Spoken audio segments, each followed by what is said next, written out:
काल परवा मी सलीम कुत्ता सोबत नाचणाऱ्या सुधाकर बडगुजरांच्या भाजप प्रवेशावर बोलताना शोलेतल्या एका डायलॉगचा दाखला दिला होता. सिनेमा आणि राजकारण हे भारतात कसे एकमेकांच्या हातात हात घालून चाललेले दिसतात, असा हा जो काही योगायोग आहे तो दुसरीकडे कुठे दिसत नाही. आणि त्यातलाच हा प्रकार आहे की राजकारणी अधेमध्ये फिल्मी डायलॉग मारताना दिसतात. मैं कहना चाहूंगी कि जिनके अपने घर शीशे के हों उन्हें दूसरों पर पत्थर नहीं फेंकने चाहिए. इसीलिए मैंने कहा कि जिनके घर शीशे के होते हैं वो पत्थर नहीं फेंका करते हैं. जिनके घर शीशे के होते हैं वो दूसरों के घरों पर पत्थर नहीं फेंका करते.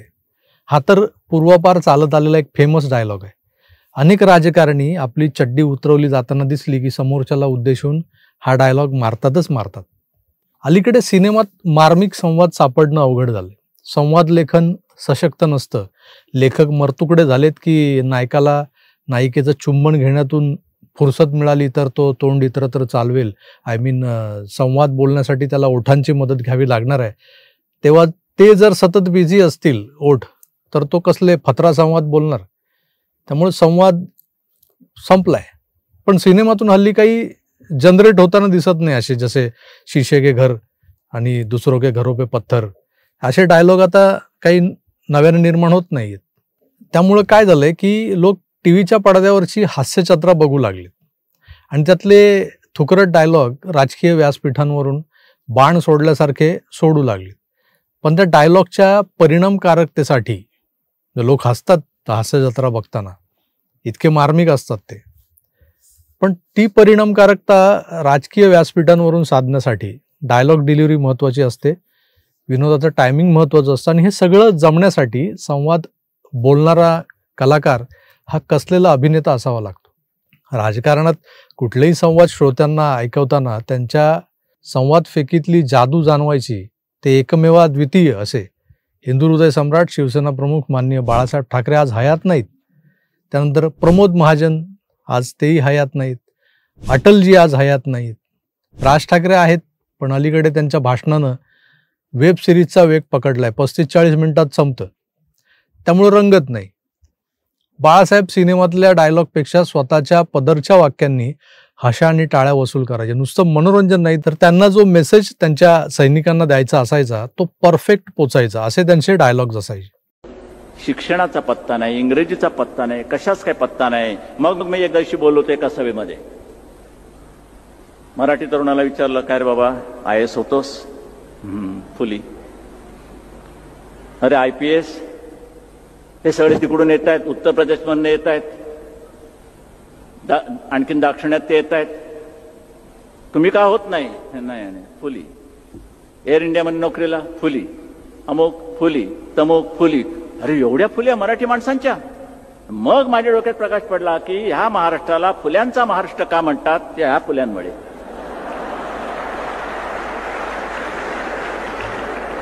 फुल्यांचा महाराष्ट्र, मार फुली हाण तिच्या आयला.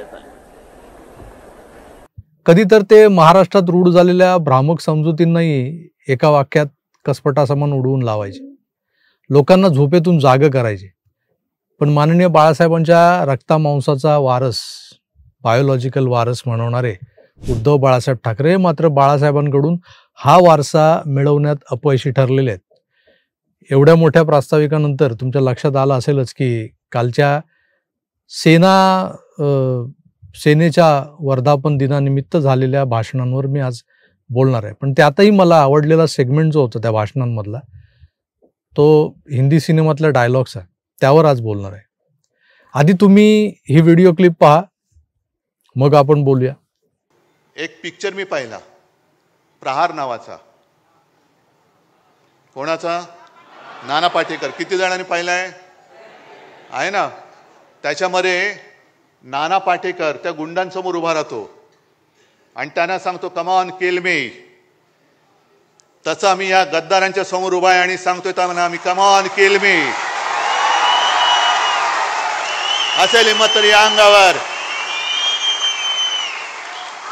फक्त अंगावर येणार असाल तर एक गोष्ट नक्की करा.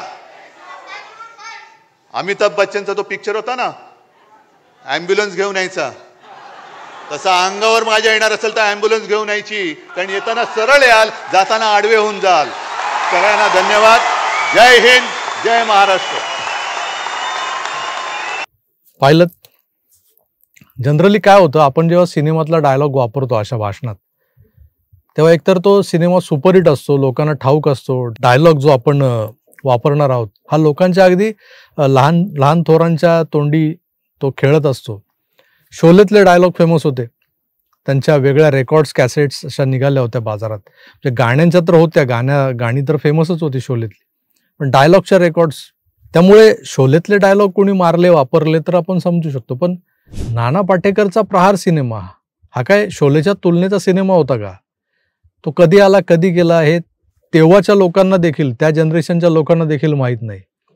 मग आजच्या सोशल मीडियावाल्या युगात जे एवढं फास्ट वेगवान झालंय, त्या युगात प्रहार सिनेमाचा डायलॉग मारून भाषणातला आशय कसा काय बरं परिणामकारकरित्या पोहोचवता येईल? शक्य आहे का? गद्दारांसमोर मी उभा आहे, कम ऑन किल मी, खरं की काय? त्याला सोडून जर यांना मारायला आले कोण, जर का मला मारायला आलात तर सोबत ॲम्ब्युलन्स घेऊन या. सिनेमातल्या अमिताभ सारखं आहे. दिवारमध्ये अमिताभ शिवसेनेच्याच ॲम्ब्युलन्समधून यायचा, समोरच्या गुंडांना लोळवायचा आणि मग त्यांना त्याच ॲम्ब्युलन्समध्ये टाकून हॉस्पिटलमध्ये रवाना करायचा. पण आमचे पक्षप्रमुख तर म्हणतायत की कम ऑन किल मी, पण आलात तर ॲम्ब्युलन्स घेऊन या, मग तुम्हाला त्या ॲम्ब्युलन्समध्ये टाकून परत पाठवेन. चायला कशाला कशाचाच मेळ नाही, ताळमेळ नाही. तिकडे एकनाथ शिंदे म्हणाले की आम्हीच तुम्हाला ठोकून पिटून ॲम्ब्युलन्समध्ये टाकून परत पाठवू. बसा बोंबलत. सोशल मीडियावर एक शब्द आहे जो वापरला जातो अलीकडे, पडवळ दंडे. कोणासाठी वापरला जातो हे मी सांगायला नकोच आहे तुम्हाला, पण पडवळ दंड्यांच्या तोंडून कम ऑन किल मी असं बाहेर पडतं. मारायला आलात तर आडवा करीन, छाताडावर भगवा रोवीन, ॲम्ब्युलन्समध्ये भरून परत पाठवीन.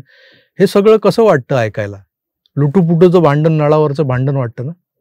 ठाण्यातले दाढीवाले रिक्षाचालक हे आयुष्यात हाणामाऱ्या करत, संघटनेसाठी डोकी फोडून, रक्त काढून, रक्त वाहून, दुसऱ्याचं स्वतःचं जेलवाऱ्या करून मोठे झालेत.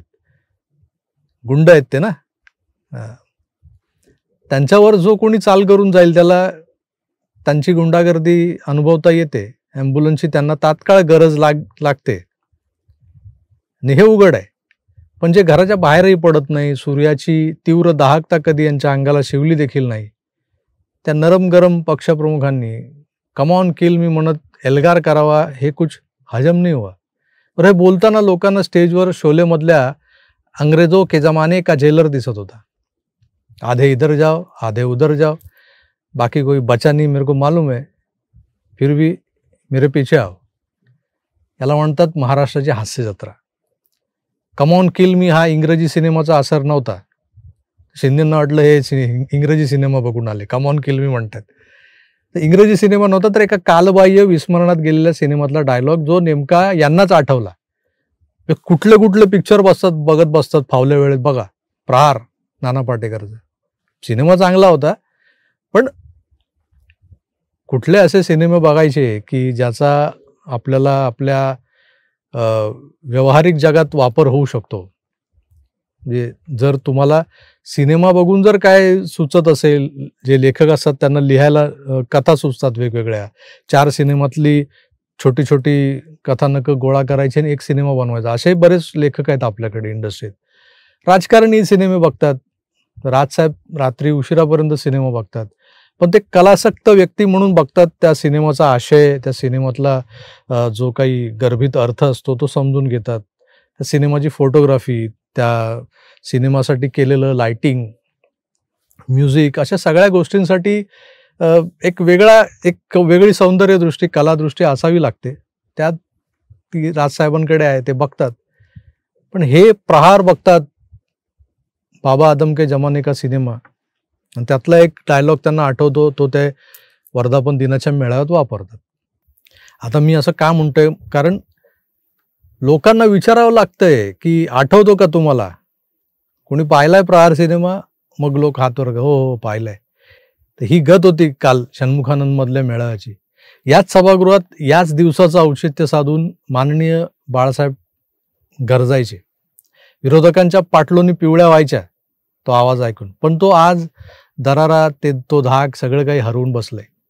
वारस म्हणवणारे मालक, मालकाचे नोकर, मालकाच्या नोकराचे तुम्ही नोकर, अशा वंशावळी मोजत बसलेले दिसतात भाषणात.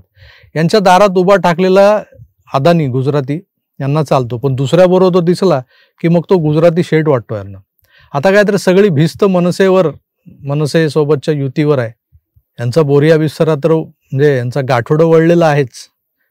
पुन्हा मराठी, पुन्हा मुंबई महाराष्ट्रापासून तोडण्याचा डाव, महाराष्ट्राची अस्मिता, मराठी अस्मिता, मराठी विरुद्ध गुजराती चालू झालं. आता शू करेस, गुजरातीत शू करेसचं मराठीत काय होतं हा बालिश प्रश्न विचारून आपली बौद्धिक पातळी आता इयत्ता 4थीवर आणली आहे या लोकांनी.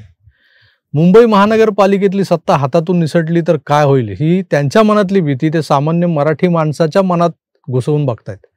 म्हणजे सामान्य मराठी माणसाची भीती म्हणून खपू पाहत आहेत. गुजरात्यांच्या हातात हा महाराष्ट्र जाईल, ही मुंबई जाईल. उद्धवजी, तुम्हाला तुमच्या तळघरांची चिंता सतावते, मुंबईची नाही. कुठलाही गुजराती आमच्या मुंबईवरचा मराठी ठसा पुसण्या इतका बलवान नाही, सशक्त नाही. कुणी आलाच माईकाला तर त्याला ठोकायला, त्याला रोखायला फक्त ठाकरेच लागतात असंही नाहीये. ते काम माननीय बाळासाहेबांच्या जादुई शब्दांनी केलंय आजवर. पण आता ती जी काही ड्युटी आहे, ते कर्तव्य आहे, सामान्य मराठी माणूस सहज निभावून दाखवेल तुम्हाला. आजही मुंबईत मराठी टक्का वजनदारच आहे, पण तो विस्कळीत आहे. तो एकवटला तर कुणाच्या बापाची हिंमत नाही आहे आमच्या मराठीपणाला नख लावायची. पण आज आम्ही मराठी एक नाही, त्याला कारण तुम्ही राजकारणी. तुमच्या सोयीनं तुम्ही मराठी माणूस वापरत आहात. पण हाच मराठी माणूस काल परवा ती जी काय लादली ना हिंदी, त्या हिंदीच्या सक्तीविरोधात रस्त्यावर एकजुटीनं उतरायला हवा होता, तो उतरला नाही. कारण तुम्ही त्याला आडनावांच्या आणाभाका देत शब्दांमध्ये अडकवलेलं आहे. कुणी गंडाबंधनात अडकलाय तर कुणी साहेबांना दिलेल्या वचनात अडकलाय. मराठी माणसाच्या या मजबुरीचा फायदा तुम्ही ठाकरे बरोबर घेताय. म्हणे कम ऑन किल मी. असो, ही हास्यजत्रा अशीच पुढे सुरू राहील निवडणुका होईपर्यंत. आता जोडीला मराठी माणूस, मुंबई महाराष्ट्रापासून तोडण्याचा डाव, शू करेस तमे गुजराती गांडो छे, अशी उपकथानकं येतील. आपण बघायचं, ऐकायचं, हसायला आलं तर जरूर हसायचं. पण निवडणुकीत मतदान करताना विचारपूर्वक मतदान करायचं. हिंदुत्वाच्या नावाखाली महाराष्ट्र पोखरला जातोय का याचाही विचार करत मतदान पेटीत तुमचं मत पडलं पाहिजे. तेव्हाच हे शीशे के घरों में रहने वाले अपने घर पे पत्थर नहीं फेकेंगे. मी तुर्तास इथेच थांबतो. पुन्हा भेटूच, तोवर आपली काळजी घ्या आणि पाहत राहा आपलं आवडतं यूट्यूब चॅनल आकार DG9. धन्यवाद, नमस्कार.